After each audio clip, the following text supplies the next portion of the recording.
També fem una pregunta molt concreta que ens sembla increïble haver-la de fer.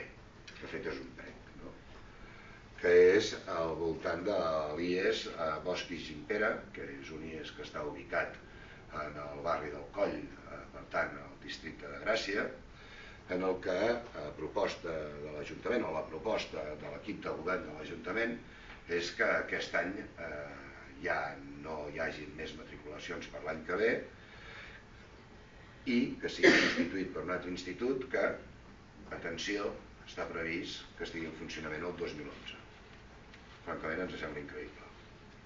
Ens sembla increïble que l'institut que existeix actualment, l'equip de govern, doncs proposi que ja no accepti més inscripcions, 2008, i que s'anunciï la construcció d'un nou institut 2011. Per descomptat que estem d'acord amb la construcció d'un nou institut, però el que ens sembla absolutament inversemblant és que hi hagi un període que seria a partir del curs 2008-2009 que no et puguis apuntar en l'únic institut públic que hi ha al barri a l'espera que se'n faci un el 2011. I el que diem és ben senzill, no?